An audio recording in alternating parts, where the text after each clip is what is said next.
Hello बच्चों। तो देखिए आज हम एग्जाम्पल शुरू करते हैं। फिर कल हमने यहाँ पर कुछ कॉन्सेप्ट और कुछ एक दो थ्योरम पर में ही पढ़ी थी, एक थ्योरम जिसके बारे में और कुछ चीज़ें आपको बताई थी अवकलन के बारे में, डिफरेंशिएशन के बारे में। ठीक है। हर एक वीडियो इम्पोर्टेंट है अगर आप ट्वेल्थ क्लास में पढ़ रहे हो तो। अगर आप किसी भी वीडियो को छोड़कर आगे पढ़ने की सोचोगे तो अगले वीडियो में हो सकता है आपको कुछ चीज़ें ना आए। ठीक है। वो इसलिए क्योंकि हर एक चीज़ आगे जुड़ी हुई है दूसरे टॉपिक से, तो इसलिए हर एक चीज़ को ध्यान देना। तो देखो सबसे पहले आज हम उदाहरण करने वाले हैं, सारे दो तीन उदाहरण हैं, साथ में 10 क्वेश्चन हैं। तो 10 क्वेश्चन करते हैं और उदाहरण करते हैं और पहली एक दूसरी एक्सरसाइज 5.2 इसे कंप्लीट कर लेंगे। ठीक है। चलिए तो पहला क्वेश्चन क्या है, उदाहरण 21 कह रहा है F X equal to sine of X square, ध्यान रखना एक्स स्क्वायर अंदर है, का अवकलज ज्ञात कीजिए। अब इंग्लिश में बोलेंगे find the differentiation of F X equal to sine X square. तो आपको टोटली ये आपको एक फंक्शन दिया है, फलन दिया है, इसका आपको डिफरेंशिएशन निकालना है यानी अवकलज निकालना है। तो ठीक है, कैसे करते हैं फिर जरा देखते हैं। तो देखिए सबसे पहले F X equal to sine X square लिख लिया। अब इसका अवकलज जब करोगे तो इसको ये एफ एक्स का अवकलज क्या हो जाएगा, एफ डैश एक्स हो जाएगा। और ये साइन एक्स होता, अगर साइन एक्स होता तो इसका अवकलज कॉस एक्स होता। आपने पीछे कल पढ़ा था, कल डिफरेंशिएशन के कुछ फॉर्मूले लिखाए थे मैंने, 11-12 फॉर्मूले। वहाँ पर साइन एक्स का जो डिफरेंशिएशन होता है वो कॉस एक्स होता है। तो ऐसे साइन एक्स स्क्वायर का क्या हो जाएगा, कॉस एक्स स्क्वायर हो जाएगा।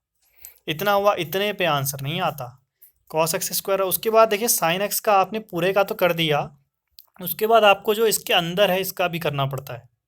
तो हमने फिर देखो क्या किया, डी बाई डी एक्स से डिफ्रेंसिएशन का है चिन्ह, और एक्स स्क्वायर का भी किया अंदर। एक बार तो इस पूरे का किया साइन एक्स स्क्वायर का कॉस एक्स स्क्वायर, फिर एक ये अंदर एक्स स्क्वायर, इसका भी करना पड़ेगा गुणा, इसका भी करेंगे। ठीक है। तो कॉस एक्स स्क्वायर ऐसा ही रहा। अब आपको पता है कि एक्स स्क्वायर का क्या हो जाएगा, ये एक्स की पावर एन वाला पहला फॉर्मूला है, ये एन आगे आता है और एक पावर कम हो जाती है। ठीक है। तो यहाँ क्या होगा, टू आगे आ जाएगा टू, और एक्स की एक पावर कम हो जाएगी तो एक ही बचेगी, इसका क्या हो जाएगा, 2x हो जाएगा। एक्स स्क्वायर है तो 2 आगे आया और x की पावर एक कम करोगे एक ही रहेगी, तो इसको मैं 2x ही लिख लेता हूँ। तो ये क्या हो जाएगा, 2x हो जाएगा। ठीक है। अब इसको 2x को आगे लिख लो और cos x स्क्वायर ऐसे रहने दो। तो ये आपका आ गया एफ एक्स का अवकलज एफ डैश एक्स आ गया। समझ गए, इस तरह से करना है। दूसरा अगला उदाहरण आपको कह रहा है tan two X plus three का अवकलज ज्ञात कीजिए। ठीक है, यानी tan two X plus three का डिफरेंशिएशन फाइंड आउट करना है। तो हमने माना या लेट कर लिया, लेट लिखेंगे इंग्लिश में और हिंदी वाले माना एफ एक्स इक्वस टू, इसको एफ एक्स मान लिया इस पूरे को, ताकि थोड़ा सॉल्व करने में आसानी रहे। फिर हमने इसका जब अवकलज किया तो एफ एक्स का तो एफ डैश एक्स हुआ, और tan two X plus three को हम इसका अवकलज D by D x of ऐसे लिख सकते हैं, या डायरेक्ट आप लिख लेना। तो इसका जब करोगे तो टेन एक्स का तो सेक स्क्वायर एक्स होता है, तो टेन इतने का क्या हो जाएगा, सेक स्क्वायर इतना हो जाएगा। ठीक है, पहला चीज़ तो फॉर्मूले से हुआ। दूसरा आप टू एक्स प्लस थ्री का भी करना पड़ेगा, तो D by D x of two X plus three का भी अवकलज होगा। अगले स्टेप में इसका तो यही रहा, यहाँ पर जब आप टू एक्स टू का करेंगे, टू तो टू ही है, कुछ नहीं होगा। आगे एक्स का करेंगे तो एक्स का अवकलज क्या हो जाएगा, एक्स की घात एक है, आगे एक आएगा और एक पावर कम हो जाएगी तो जीरो, यानी वन, और एक्स की पावर जीरो वन ही होता है, यानी वन आएगा। कहने का मतलब एक्स का अगर आप अवकलज करेंगे, ठीक है, D by D x of x है, तो इसका अवकलज वन होता है। पीछे पे लिख लेना फॉर्मूलों के साथ में ही, या सीख लेना। तो कैसे होता है, एक तो तरीका वो वाला है कि आप पावर आगे ला के करो, दूसरा डी एक्स से डी एक्स काटोगे तो वन आएगा। ये तरीका भी अगर आप चाहो तो समझ सकते हो, क्योंकि आप एक्स का कर रहे हो तो इसलिए एक्स का वन हो गया और टू अपने साथ ही वैसे ही रहेगा। ठीक है। अब ध्यान देने वाली बात यह है कि टू एक्स का कर रहे हैं हम, तो इसमें कांस्टेंट बाहर आया टू और एक्स का हुआ। लेकिन अगर आप सिर्फ टू का करते तो, सिर्फ अगर टू का अवकलज करते ऐसे, तो आपको पता है टू क्या है, एक अचर है यानी कांस्टेंट है, और इसका अवकलज जीरो होता है, कल मैंने लिखाया है फॉर्मूला। लेकिन अगर इसके साथ में कुछ है तो फिर जीरो नहीं होगा, क्योंकि फिर ये तो बाहर आएगा, हम अगले वाले का करेंगे जिसका अवकलज होता है। समझ गए ना। तो इसलिए क्या हुआ, टू एक्स का टू हो गया और थ्री का जीरो हो गया, क्योंकि थ्री क्या है, एक अचर है यानी एक कांस्टेंट है। ठीक है। उसके बाद ये चीज़ टू प्लस जीरो टू आई और इसको आगे लिख लिया, बाकी ये ऐसा ही रहा। तो इसका अवकलज क्या आ गया, two sec square two X plus three. लेकिन फॉर्मूले आपको आने चाहिए। समझ गए ना। अगला क्वेश्चन देखते हैं। आपसे बोला है उदाहरण 23, एक्स के सापेक्ष sine of cos X square का अवकलन ज्ञात कीजिए, अवकलज कीजिए। Find the differentiation of sine of cos X square with respect to X, X के रिस्पेक्ट में करना है। अभी पीछे वाले क्वेश्चन तक का आपसे कहीं कुछ नहीं कहा था किसके सापेक्ष करना है किसके रिस्पेक्ट में करना है, तो आप अपने मन से ही क्या कर रहे थे, एक्स के सापेक्ष कर रहे थे क्योंकि इसके अंदर एक्स वाला था। लेकिन अब इसके बाद से चीज़ें बदल रही हैं। अब आपसे कभी पूछेगा तो जिसके रिस्पेक्ट में पूछेगा उसके अनुसार करोगे। डी एक्स के रिस्पेक्ट में कह रहा तो डी बाई नीचे डी एक्स होगा, वाई के बोलता तो नीचे यहाँ डी वाई होता, जेड के बोलता तो यहाँ डी जेड होता। अब यहाँ पे एक्स के बोल रहा है तो हम एक्स के रिस्पेक्ट में इसका करते हैं। हमने एफ एक्स इक्वल टू इसको मान लिया, ठीक है। उसके बाद क्या हुआ देखो जरा, एफ एक्स क्या तो एफ डैश एक्स और इधर D by D x of ये लिख दिया क्योंकि एक्स के रिस्पेक्ट में है तो ये दिखाना भी जरूरी है, ठीक है। अब साइन ऑफ इस चीज़ को एक्स मान के चलो अभी के लिए। साइन एक्स का अगर आप क्लच करोगे तो कॉस एक्स होगा, यानी साइन का कॉस हुआ और ये तो एक्स है तो ऐसे ही रहेगा। अब आपने एक बार पूरे का तो किया लेकिन अंदर वाली चीज़ क्या है यहाँ, कॉस एक्स स्क्वायर। अब इसका भी अवकलज करोगे अगले स्टेप में। एक बार पूरे का किया फिर अंदर जो बचा उसका करना पड़ेगा, समझ रहे हैं। फिर हमने इसको तो ऐसे लिखा, कॉस एक्स का कर रहे हैं हम तो माइनस साइन एक्स होता है, वहाँ पढ़ा था। तो माइनस साइन एक्स, ये एक्स स्क्वायर है तो स्क्वायर के रूप में होगा। फिर उसके बाद अब देखो यहाँ पर तभी इंपॉर्टेंट है, पहले वाले में 2 ही स्टेप थे, 3 है। यहाँ एक बार आपने साइन का किया ये आया, फिर अंदर वाले का किया ये आया, फिर इसके अंदर भी तो है एक्स स्क्वायर, ये है ना, इसका भी करोगे तीसरी बार में D by D x of X square का। अब इसके एक्स स्क्वायर के अंदर मेरे ख्याल से कुछ नहीं बचा, तो अब आपने ये इसको पहले लिख लिया है, इसको बाद में लिखा है, ठीक है। और एक्स स्क्वायर का क्या होगा, 2x होगा, 2 आगे आएगा और घात 1 कम हो जाएगी तो 1 ही बचेगी यानी 2x हो जाएगा। अब इसको अच्छे से लिख लिया, फिर आपने देखा कि 2x छोटा है, आगे लिख लो, फिर ये ऐसे ही रहा ये ऐसे ही रहा, तो ये आपका आंसर आ गया। बस ध्यान क्या रखना है, आप यहीं से देखकर जब आप एक बार साइन का कर रहे हो तो एक बार तो साइन का कॉस हो गया, फिर इसके अंदर वाले का करोगे कॉस का माइनस साइन, फिर उसके अंदर एक्स स्क्वायर है उसका भी करोगे 2x। चाहो तो एक स्टेप में भी आंसर लिख सकते थे, लेकिन हम सभी सीख रहे हैं तो हमें ये ऐसे करके पूरा लंबे ही तरीके से करना है, ठीक है, ताकि कहीं पर भी कोई गलती ना हो। अभी आने वाले क्वेश्चन आपको बहुत चौंकाएंगे क्योंकि काफ़ी अच्छे अच्छे क्वेश्चन दिए हैं एक्सरसाइज के अंदर। इतने हो गए, बस 3 ही उदाहरण थे। अब आई प्रश्नावली 5.2 एक्सरसाइज 5.2, ठीक है। अब जरा इसमें देखना इसमें है क्या, वही चीज़ है, ऊपर पे एक स्टेटमेंट लिखा है कि जितने भी क्वेश्चन नीचे दिए गए हैं 1 से लेकर 8 तक के सभी में एक्स के रिस्पेक्ट में डिफरेंशिएशन करो, यानी एक्स के सापेक्ष अवकलज करो। तो सब में एक्स के सापेक्ष करना है, पहला क्वेश्चन ऐसे दिए हैं, साइन एक्स स्क्वायर प्लस 5 का करना है। अब देखिए पीछे आप एफ एक्स मान के चल रहे थे, कोई बच्चा कहेगा कि सर कहते कि एक बार वाई भी मान सकते हो एफ एक्स भी मान सकते हो। वाई का अवकलज वाई डैश या D Y by D X दो तरह से दिखाते हैं, एफ एक्स का अवकलज एफ डैश एक्स और D by D x of F X से दिखाते हैं। तो हमने कहा चलिए इस बार हम वाई मान के चलते हैं, इसको हमने लेट वाई इक्वल टू इतना ले लिया, यानी माना वाई इक्वल टू ये मान लिया। वाई का अवकलज एक्स के सापेक्ष करोगे D Y D x of Y हो जाएगा, इधर भी डी वाई डी एक्स आएगा इसके साथ में। ध्यान रखना यहाँ एक्स के सापेक्ष है इसलिए नीचे एक्स है, वाई के सापेक्ष होगा तो नीचे बदलना पड़ेगा, समझ रहे हो ना, ये चीज़ पक्का याद रखना, ठीक है। चलिए तो देखते हैं फिर आगे क्या होता है। साइन एक्स का अवकलज होता है cos x, cos of x की जगह यही रहेगा जो ऊपर है। फिर इस अंदर वाले का अवकलज भी करोगे D by D x of X square plus 5। मेरे ख्याल से अब आपको समझ में आने लग गया होगा कि आखिर हो क्या रहा है, ठीक है। तो इसके बाद फिर आपने एक्स स्क्वायर प्लस 5 का करा तो एक्स स्क्वायर का तो 2x हो गया, 2 आगे आ गया, एक्स की घात कम होगी तो एक ही बची इसलिए 2x ही लिख लिया। 5 क्या है, कांस्टेंट यानी अचर है तो इसका अवकलन 0 होता है तो सीधे 0 लिख दिया।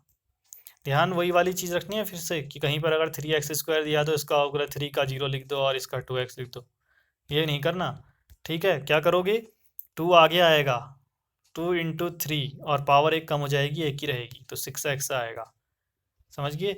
चलिए ठीक है आगे बढ़ते हैं। ये 2x को आपने आगे लिख दिया, इसको आपने पीछे लिख के लिख दिया, तो ये आपका आंसर आ गया D Y by D X. Y के रूप में ऐसे लोगे, एफ एक्स के रूप में एफ एक्स के तौर पे लोगे, ठीक है। मैं दोनों तरीके सिखाना चाह रहा हूँ, अधिकतर मैं एफ एक्स ही यूज करूँगा क्योंकि एफ एक्स यहाँ पर लिखते तो यहाँ एफ डेस एक्स लिखना पड़ता, छोटा होता। अब वाई में देखो हर जगह D Y by D X इतना लंबा लिखना पड़ रहा है, हम छोटा लिखने के लिए कर रहे हैं, आपकी मर्जी, आप दोनों तरीके अपना सकते हो, ठीक है। अगला क्वेश्चन देखते हैं सेकेंड। अब यहाँ अच्छे क्वेश्चन आने वाले हैं, देखो 1-2 मिनट बाद आपको पता चलेगा क्या है बात। ये इसको एफ एक्स ले लिया, एफ डैश एक्स किया तो एक बार इसका अवकलज करोगे, आपको दिख रहा है कि ये चीज़ क्या है, कॉस एक्स है तो इसका माइनस साइन एक्स होता है अवकलज, कॉस एक्स का अवकलन क्या होता है माइनस साइन एक्स, तो माइनस साइन अंदर वाला x से x ही है, ठीक है, into D by D x सब अंदर वाले का भी करोगे, हो गया। इसका अवकलज साइन का कॉस हो गया इधर वाले का, और ये ऐसा ही है। फिर आपने कहा चलिए इस कॉस को आगे लिख लेते हैं, इसको पीछे लिख लेते हैं। ये आपका आंसर आ गया। काफ़ी आसान तरीका है, मुझे नहीं लगता इससे आसान शायद ही कुछ हो, लेकिन सब आसान नहीं होता। अभी आगे आप पहुंचोगे तो पता चलेगा। इसका करना है अवकलन, इसको एफ एक्स मान लिया, F dash X D Y D x of ये कर लिया। अब साइन एक्स का अवकलन होता है कॉस एक्स, कॉस ऑफ ये चीज़ ऐसी रहेगी। फिर अंदर डी वाई डी एक्स इसका फिर से करोगे अंदर वाले का। अब आपको पता है ए है, ए तो कांस्टेंट है, एक्स का अवकलन 1 होता है, और बी एक कांस्टेंट है तो 0 होता है। तो यहाँ पे सिर्फ ए आया, और इस ए को आपने आगे करके लिख दिया, तो a cos of a x plus b आ गया। तो ये आपका आंसर आ गया। समझ गया ना, आसान है सब कुछ। अब आते हैं इंपोर्टेंट क्वेश्चन यहाँ से। फोर्थ क्वेश्चन से मोस्ट इंपोर्टेंट क्वेश्चन है, आप यहाँ से टिक लगा सकते हो कि आपको पेपर में जाने से पहले यहाँ से नीचे के क्वेश्चनों की प्रैक्टिस तो कर लेनी है। सारे क्वेश्चन 7 क्वेश्चन बचे, सब इंपॉर्टेंट हैं। हमने इसको एफ एक्स मान लिया। अब आपसे कहा कि सेक ऑफ इसको एक्स माने अगर, तो सेक एक्स का अवकलन क्या होता है? आपने कहा सेक एक्स 10x होता है, तो हमने कहा सेक एक्स यही लिखा 10x, इतना हो गया अवकलन। अब D by D x of अंदर वाले का भी करना पड़ेगा, अंदर क्या है 10√x है, इसका भी करना होगा। तो इतने हिस्से को तो ऐसे ही लिखा। 10x का अवकलन आपको पता है सेक स्क्वायर एक्स होता है, तो सेक स्क्वायर एक्स के एक्स यहाँ अंडर√x है तो ये लिखा। फिर इसके अंदर भी एक अंडर√x है, इसका भी अवकलन किया d by D x of under, ठीक है। फिर आगे बढ़े, इतना फिर से सेम रहा। अंडर√x का अवकलन 1/2√x होता है, मैंने आपको सिखाया है। x की पावर 1/2 है तो आगे आएगा 1/2 -1। फिर आप अगले स्टेप में 1/2 x की पावर -1/2 होगा, इसको नीचे ले जाना पड़ेगा तो 1/2√x होता है। ऐसा ही मैं पीछे लिखा चुका हूँ फॉर्मूलों के साथ में, आपको दिखा देता हूँ ताकि आपको याद आए। ये रहा, लिखाया था। कांस्टेंट का 0 होता है, ये भी लिखाया था। यहाँ 12वां एक और लिख लेना, D by D x of x का करोगे तो 1 होता है। समझ गए ना। वो वहाँ पर 1√x का अवकलन करते समय आपको वो नहीं करना है कि आपने लंबा वाला तरीका अपना लिया, सीधे इसका 1/2√x होता है, रफ में करके लिख दोगे। इतना हुआ। बाकी सबको अच्छे से समराइज किया, फिर 1/√2x यहाँ लिखा, सेक स्क्वायर एक्स इसको यहाँ लिखा, और इन चीज़ को यहाँ लिख दिया। ठीक है, आप चाहो आगे पीछे भी लिख सकते हो, उससे कोई फ़र्क नहीं पड़ता, होना सही चाहिए, गलत नहीं होना चाहिए। आ गया समझ में। 5वें की ओर चलते हैं। देखो अब आ गया है अच्छा वाला, एक फलन ऊपर है एक नीचे है। एफ एक्स बराबर एक फंक्शन ऊपर है एक नीचे है। कौन सा वाला? याद आया गुणा भाग वाला नियम, यू बाई वी वाला भाग वाला नियम। होता क्या है, पहले नीचे वाला v, फिर ऊपर वाले का अवकलन u, माइनस फिर ऊपर वाला, फिर नीचे वाले का अवकलन, फिर पूरे के बट्टे में नीचे वाले का स्क्वायर होता है। करके देखते हैं। पहले नीचे वाला लिखा, फिर D by D x of ऊपर वाला, फिर ऊपर वाला D by D x of नीचे वाला, इसमें समझ में आ रहा है। फिर नीचे वाले का स्क्वायर तो कॉस स्क्वायर सी एक्स प्लस डी। अच्छा और बेहतरीन क्वेश्चन है। एग्जाम में गुणा और भाग के नियम से अवकलन निकालना, डिफ्रेंसिएशन निकालना, डिवाइड और मल्टीप्लाई वाले रूल से पक्का आता है। अगर कहीं किसी क्वेश्चन के बीच में आएगा तो कहीं पर शुरुआत से ही दिया हुआ दिखेगा, तो इसको फालतू में मत लेना, ठीक है। आगे बढ़ते हैं। फिर कॉस सी एक्स प्लस डी ऐसे ही रहा। साइन का अवकलन कॉस होता है तो कॉस कर लिया, फिर अंदर वाले का अवकलन भी करना पड़ेगा। ऐसे साइन ये तो ऐसा ही है, कॉस का अवकलन माइनस साइन होता है तो माइनस साइन, ध्यान रखना अंदर सी एक्स प्लस डी है तो यहाँ भी सी एक्स प्लस डी ही लिखना, जल्दीबाजी में ए एक्स प्लस बी मत लिख देना, और जहाँ ए एक्स प्लस बी है वहाँ सी एक्स प्लस डी मत लिख देना। फिर अंदर वाले का अवकलन भी होगा, बट्टे में तो यही रहेगा। आगे सॉल्व किया तो यहाँ पर आपको पता है ए एक्स प्लस बी का अवकलन क्या होगा, ए एक्स का 1 होता है प्लस बी 0 होता है, तो पूरा हल करने के बाद ए आएगा, तो हमने यहाँ पर का अवकलन इसको ए लिख दिया है। ऐसे इधर सी एक्स प्लस डी पर आप करोगे तो सी एक्स का 1 होता है, डी का 0 होता है, हल करोगे तो खाली सी आएगा, तो इसलिए हमने यहाँ पर सिर्फ सी लिखा है। दिख नहीं रहा होगा, लिख लेना इधर पे सी, ठीक है। यहाँ पर सी है एक, ऐसे सी है, ठीक है। आगे बाकी सब सेम लिख रखा है, और ये जो आपका माइनस था इसने इस वाले माइनस के साथ मिलके इसको प्लस बना दिया है, ठीक है। अब आगे बढ़ते हैं। उसके बाद देखो क्या होगा, अब इसको अच्छे से लिख लेते हैं। ए को आगे लिख दिया cos C x plus D cos A x plus B ऐसे रहा, यहाँ सी को आगे लिख दिया साइन ए एक्स प्लस बी साइन सी एक्स प्लस डी ऐसे रहा। इतने में भी छोड़ सकते हो आप, लेकिन ध्यान रखना अगर आपको ये 4 नंबर का दे दिया क्वेश्चन, तो अगर इतना छोड़ोगे तो आधे मार्क्स मिलेंगे, 2 ही मिलेंगे। इसलिए आपको पूरे मार्क्स चाहिए। तो इसके बाद क्या किया जाए, अब हमने सोचा क्यों ना कॉस स्क्वायर सी एक्स प्लस डी को इसके बट्टे में भी लिखते हैं और इसके बट्टे में भी सेपरेट कर सकते हैं ना, इतने के साथ और इतने के साथ बीच में प्लस रहेगा। तो हमने यही काम किया, हमने एक बार इसके साथ लिख लिया, एक बार इसके साथ लिख लिया। तो इधर क्या हुआ कि कॉस सी एक्स प्लस डी से कॉस सी एक्स प्लस डी कट गया तो एक ही बचा। और इधर तो इस कॉस के साथ सी एक्स प्लस डी है नहीं, साइन के साथ है तो कर नहीं सकते। अब क्या काम किया, इतने के बाद ए बचा, cos A x plus B बचा और ये कॉस सी एक्स प्लस डी बचा, ये लिख दिया। इधर हमने इसको दो टुकड़ों में तोड़ दिया, कॉस सी एक्स प्लस डी, कॉस सी एक्स प्लस डी, दो बार ये। फ़ायदा क्या हुआ, फ़ायदा ये हुआ कि आपको पता है कि यहाँ तो ये इसको ऊपर ले जाना चाहता हूँ मैं, तो आपको पता है ये 1/cos x जैसा है, ऐसा ऊपर जाएगा तो sec x बन जाएगा। तो ये वाली चीज़ क्या बन गई, sec सी एक्स प्लस डी। ध्यान रखना अंदर सी एक्स प्लस डी है, ऊपर आया ये बन गया, बाकी ये ऐसा ही है। ऐसे इधर देखो आप कि अगर आपने सी साइन ए एक्स प्लस बी, इसके साथ तो कुछ हो नहीं सकता। यहाँ देखो साइन सी एक्स प्लस डी ऊपर है, नीचे कॉस सी एक्स प्लस डी है, यानी ये sine x upon cos x, ये अंदर के एक्स एक्स एक जैसे होने चाहिए। यहाँ भी देखो सी एक्स प्लस डी और सी एक्स प्लस डी दोनों में सेम है, तो साइन बट्टे कॉस 10 होता है, तो हम इसको 10 सी एक्स प्लस डी लिख सकते हैं। उसके बाद बचा ये वाला कॉस सी एक्स प्लस डी, ये भी अगर ऊपर जाना चाहे तो ये 1/cos जैसा है, तो सेक सी एक्स प्लस डी हो जाएगा, ऊपर जाके गुणा में है ये, ध्यान रखना भाग में नहीं है, कई लोग इसको नीचे समझेंगे, ये इसके साथ आ गया है, जगह नहीं थी इसलिए। बस इतना आ गया। अब इसके बाद आप कर नहीं सकते सॉल्व, तो इतने पे आंसर लिखोगे और यही आंसर आपको एनसीईआरटी के आंसर की में भी मिलेगा। और जो एग्जाम में कॉपी चेक करेगा उसे भी एक आंसर की मिलती है, उसमें भी यही आंसर मिलेगा।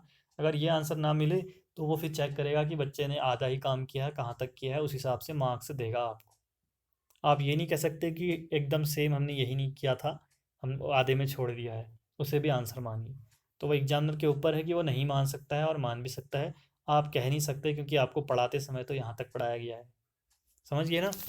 इसके आगे भी कोई सॉल्व करना चाहे तो कर सकता है।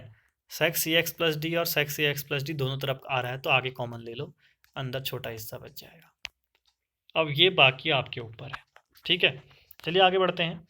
अगला आप देखिए गुणा वाला नियम आ गया।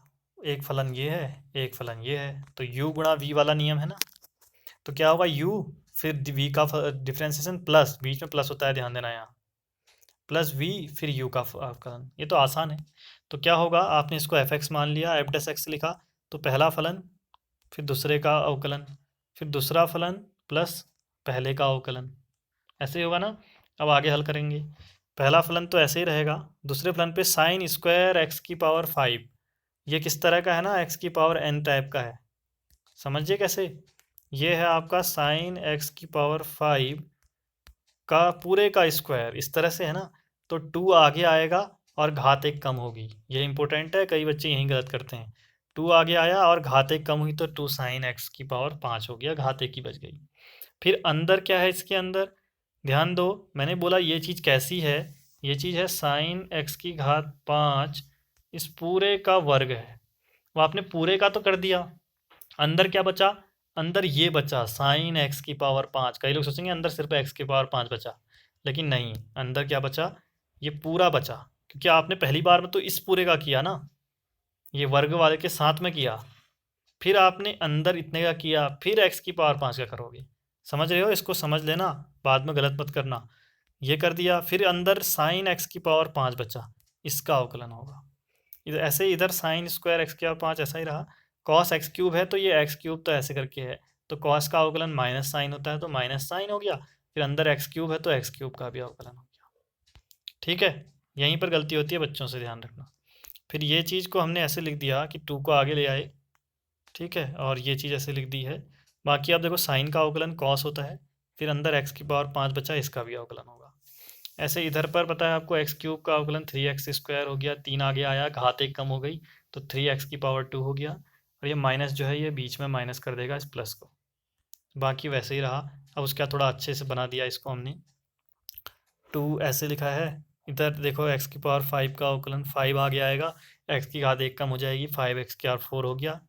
इधर पर 3x स्क्वायर को आगे लिख दिया, बाकी साइन एक्स क्यूब को भी आगे लिख दिया, इसको पीछे लिख दिया, आगे पीछे से फ़र्क नहीं पड़ता।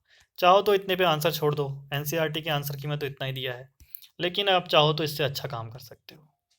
आपको पता है कि आपने जब त्रिकोणमिति ट्रिग्नोमेट्री पढ़ी थी, मैं बोल रहा था ना ट्रिग्नोमेट्री का यूज होगा, डिफ्रेंसिएशन और इंटीग्रेशन पूरा, चैप्टर नंबर 5 से लेके चैप्टर नंबर 9 तक का हर एक जगह पर, हर जगह पर आपका ट्रिग्नोमेट्री यूज होगी ही होगी, मानो ना मानो, करते समय फिर मत कहना। इसलिए मैं कहता हूँ कि 11th क्लास की ट्रिग्नोमेट्री दोबारा रिवाइज कर लेना, कभी भी कोई भी फार्मूला छोड़ना नहीं, चाहे कितने दिन लग जाएं, सारे फार्मूले याद करो, ठीक है। चलिए फिर, 2 साइन एक्स कॉस एक्स बराबर साइन 2x होता है, हर कोई जानता है। साइन 2x का एक ही फार्मूला होता है, कॉस 2x के 3 होते हैं। ये मैं पढ़ाते वक्त तो ये बता रहा था, इसी साल भी पढ़ाया है मैंने, उसमें भी बताया है, ठीक है। तो आप देखोगे 2 ये है, साइन एक्स ये है, कॉस एक्स ये है, क्योंकि दोनों में एक्स क्या है, सेम है, एक्स क्यूआर 5 एक्स क्यूआर 5। तो 2 साइन एक्स कॉस एक्स क्या बन सकता है, साइन 2x, साइन 2x की पावर 5 नीचे बना के लिखा है, और बचा हुआ हिस्सा कॉस एक्स क्यूब ऐसे ही रहा, 5x की पावर ऐसे ही रहा, ये हमने यहाँ लगाया, बाकी इस साइड तो सेम ही है। फिर इसको थोड़ा अच्छे से लिख दिया कि 5x की पावर 4 को आगे लिख दिया, बाकी ये ऐसे रहे, ये ऐसे रहे। तो ये आंसर अगर आप लिख दोगे ना तो एग्जामिनर खुश हो जाएगा आपसे, वो कहेगा कि इतना आगे तक का सोचा है अगर, तो बच्चे को शायद ज़्यादा नॉलेज होगी। तो ये चीज़ ध्यान रखना कि इस तरह की चीज़ें भूलना नहीं। अब आप चाहो तो इसके बाद अगर क्या पता आपको कुछ दिखे अच्छा, तो आप वो काम भी कर सकते हो, ठीक है। लेकिन कभी भी अपने मन से कर मत देना, पूछ जरूर लेना कि क्या इसके आगे ये भी हो सकता है। कहीं अगर गलत अपने मन से कर दोगे तो एग्जाम में भी सब गलत लिख के आए हो। चलिए फिर आगे बढ़ते हैं, अगला क्वेश्चन 7वां, कई बार एग्जाम में आया हुआ क्वेश्चन, मोस्ट इंपोर्टेंट लगा देना इसमें, बहुत बार एग्जाम में आया है। जब मैं पढ़ता था 2010 में, तो तब भी ये क्वेश्चन एग्जाम में आया हुआ है। तो अब आप मान सकते हो कि 10 से लेकर अभी भी एग्जाम में आता रहता है, अब तो 20 हो गया, 10 साल हो गए, ठीक है। तो ये एग्जाम में आता है क्वेश्चन, तो आप ऐसे क्वेश्चनों को भूलना बिल्कुल मत। तो एफ एक्स इक्वल टू ये रहा, आपने कहा अवकलन करो, तो आपने कहा चलिए 2 तो कांस्टेंट इसका नहीं होगा, किसका होगा, अंदर वाले बाकी हिस्से का होगा, इसका D by D x of ये हो गया। अब आप इसको देखो, cot X square under root के अंदर है, तो हमने अंडर रूट को हटाकर पावर में लिख दिया 1/2, अवकलन किया तो 1/2 आगे आया, घात में 1 कम हो गया, फिर बचा क्या अंदर, कॉट एक्स स्क्वायर बचा, फिर आपने कॉट एक्स स्क्वायर आ गया, वही सेम चीज़ आ गई ऊपर वाली। तो ध्यान रखना, कॉट एक्स स्क्वायर नहीं बचा अंदर, अभी आपने पूरे का किया है, फिर अंदर कॉट एक्स स्क्वायर बचेगा, फिर एक्स स्क्वायर बचेगा, फिर कॉट एक्स स्क्वायर का किया अवकलन, तो क्या हुआ आगे स्टेप में, 2 से 2 तो कट गया, यहाँ पर इसकी घात 1/2 में से 1 घटाओगे तो -1/2 आ जाएगा। फिर कॉट एक्स का अवकलन जो होता है माइनस कॉसेक स्क्वायर होता है, गुणा में है, minus cosec square x square आया। फिर एक्स स्क्वायर का अवकलन भी किया, अंदर एक्स स्क्वायर भी बचा है। फिर अगले स्टेप में देखो, इसको यहाँ लिख दिया, और ये अंडर रूट में जाएगा, माइनस है तो नीचे जाएगा, नीचे चले गया, और एक्स स्क्वायर का अवकलन क्या हो जाएगा, 2x हो जाएगा। इतना समझ में आ गया।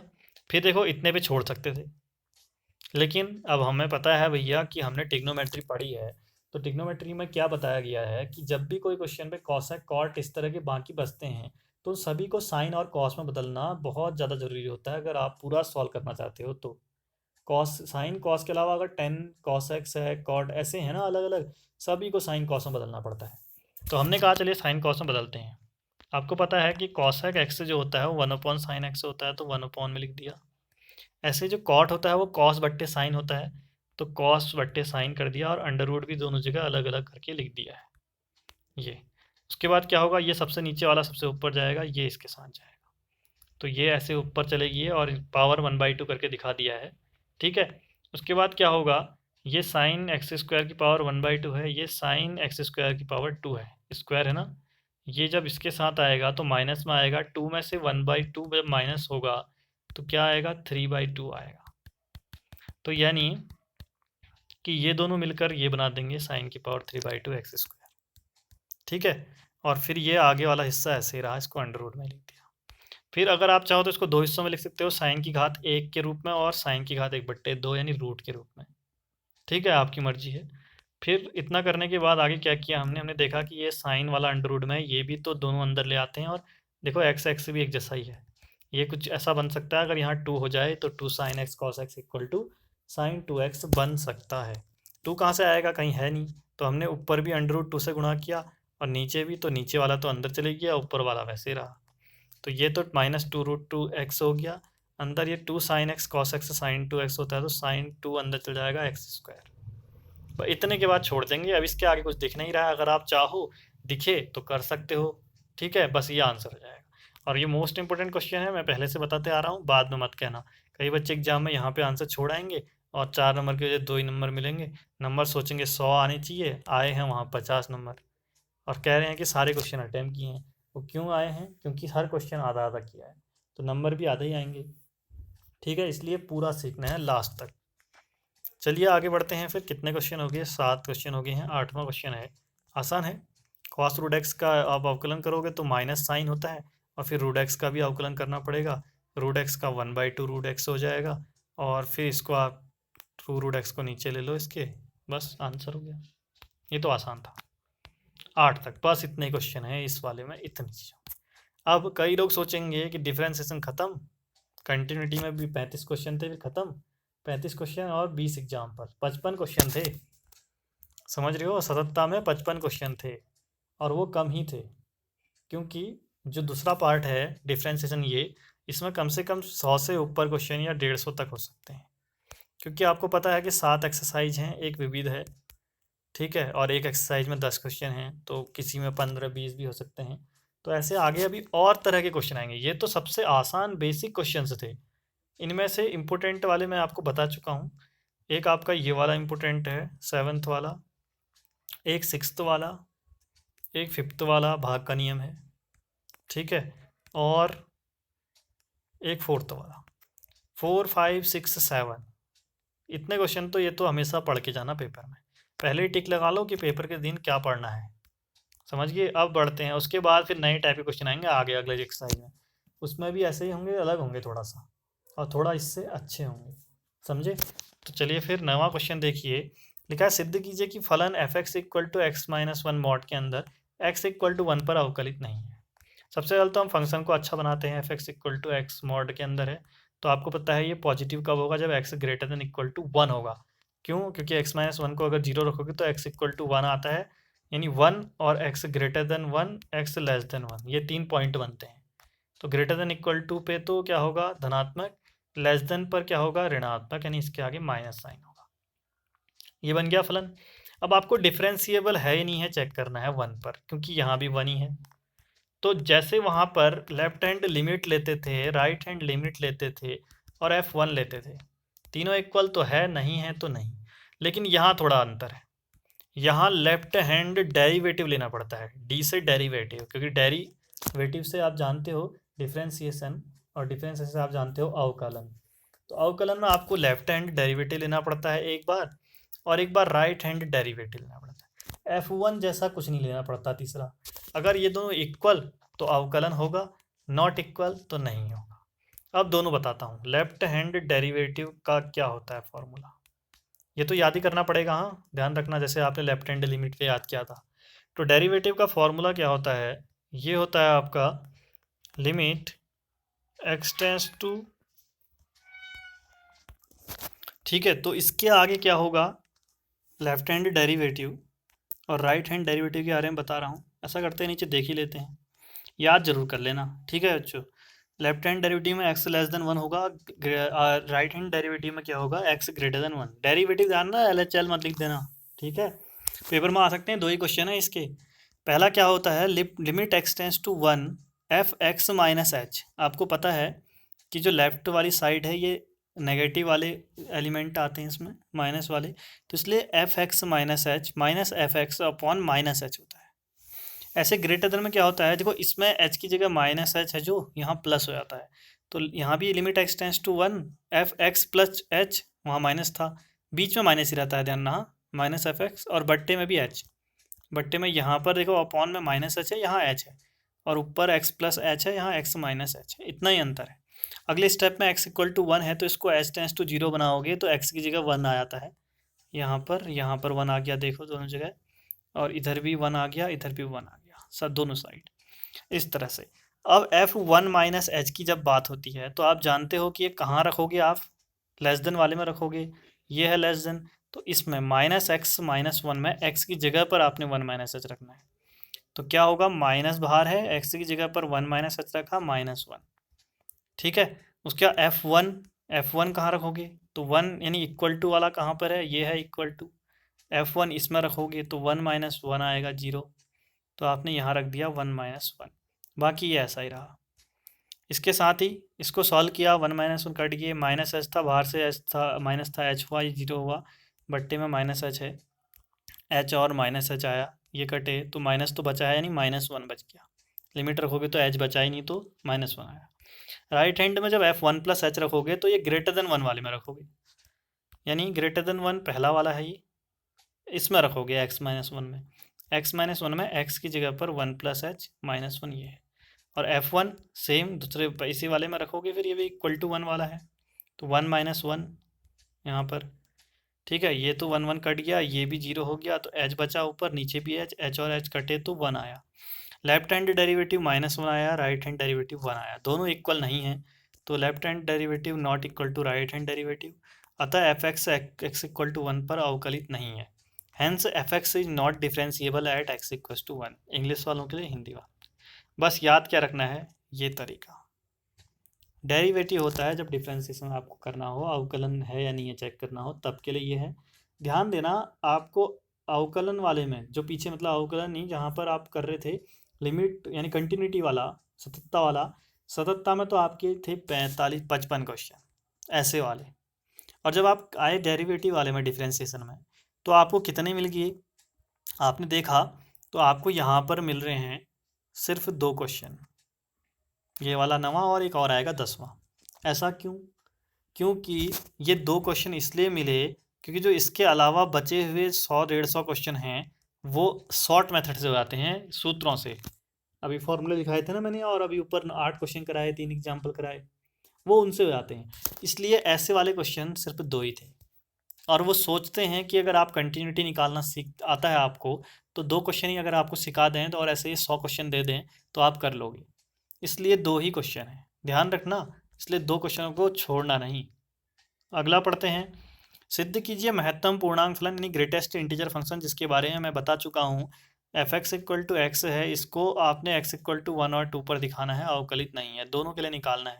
इसके बारे में जरा आप जानते हैं, आपने महत्तम वाला जब पढ़ा था तो एल एच एल निकाल रहे थे जब वहाँ पर आप, तो उसमें जब एक्स होता है, एक्स प्लस एच होता है, तो इसका मान क्या हो जाता है जबकि खुलता है बाहर, एल एच एल वाली की बात हो रही है, एक्स -1 हो जाता है, सॉरी यहाँ पर x माइनस एच होता है LHL में, ठीक है।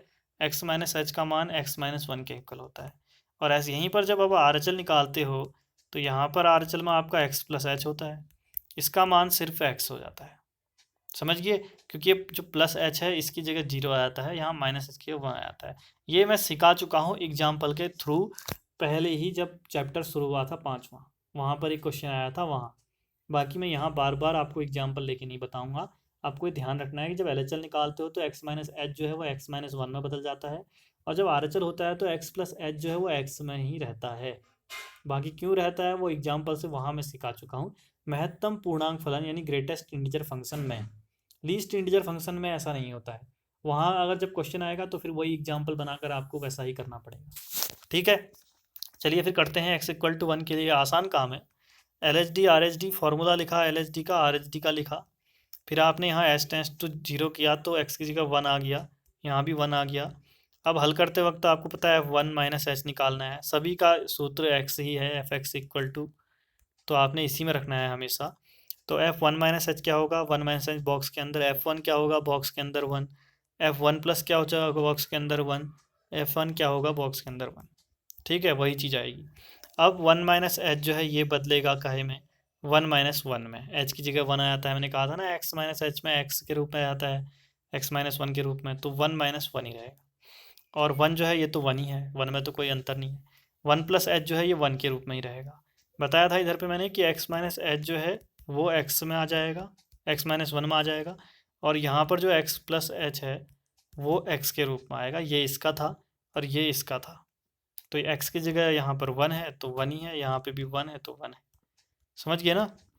सॉल्व करोगे तो ये -1 by minus H, minus minus कटा 1 बाई एच, एच की जगह 0 रखोगे तो 1 बाई 0 इन्फिनेटिव आ गया, या अपरिभाषित या नॉट डिफाइंड या अनडिफाइंड, जो आप चाहो वो लिख सकते हो।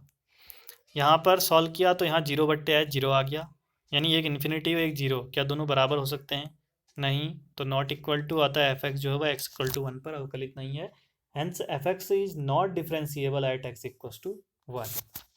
आ गया होगा मेरे ख्याल से, आसान प्रश्न है, बस आपको ये चीज़ ध्यान रखनी है, LSD और RHD दोनों के समय। ऐसे ही x इक्वल टू 2 के लिए करोगे, सेम चीज़ है, बस x इक्वल टू 2 लिखना है आपने, यहाँ 2 माइनस एस 2 प्लस एस 2 2 हो जाएगा। बाकी कुछ नहीं है, जब रखोगे तो ये बॉक्स के अंदर यही आएगा, बॉक्स के अंदर यही, बॉक्स के अंदर यही और यही। फिर बाहर निकालते वक्त 2 माइनस एच जब बाहर आएगा तो यहाँ 2 माइनस 1 होगा, 2 तो 2 ही रहेगा, 2 प्लस एच जब बाहर आएगा तो 2 ही रहेगा, क्योंकि ये RHD में चल रहा है, ये LHD में चल रहा है। ठीक है। फिर इसे सॉल्व करोगे तो यहाँ सॉल्व करते समय 1/h आ रहा है, तो 1/0 रखोगे यहाँ h की जगह, तो फिर इन्फिनेटिव, यहाँ जबकि पहले ही 0 हो जाएगा। तो दोनों इक्वल नहीं हो सकते, तो दोनों नॉट इक्वल लिखे हैं, और x इक्वल टू 2 पर भी अवकलित नहीं है, फलन ये लिखा है। बाकी सारे फंक्शन तो आप जानते हो कि आसान तरीका आपको आता है, आप निकाल लोगे। समझ में आ गया। तो मैंने 10 के 10 क्वेश्चन करा दिए हैं वीडियो में, वीडियो हुआ है 35 मिनट, बहुत लंबा नहीं है, इतना हम पढ़ ही सकते हैं, नोट्स भी बना ही सकते हैं। समझ गए। तो बाकी अब कल करेंगे हम अगली एक्सरसाइज के एग्जाम्पल, और एक्सरसाइज शुरू कर देंगे, देखते हैं कि कॉन्सेप्ट क्या है और क्या क्या चीज़ें हैं। ध्यान रखना, फॉर्मूले नए आएंगे आगे और भी, आपको ये सारे फॉर्मूले लास्ट में जब चैप्टर कंप्लीट हो जाए, 5वां पूरा विविध खत्म हो जाए, उसके बाद एक अच्छी तरह से आपने उसी के बाद 3-4 पन्ने छोड़कर वहाँ पर ये सारे फॉर्मूले एक साथ लिख देने, तभी याद होंगे लिखने से, नहीं तो नहीं होंगे। चलिए, तो मिलते हैं फिर कल अगले वीडियो में, तब तक के लिए बाय बाय।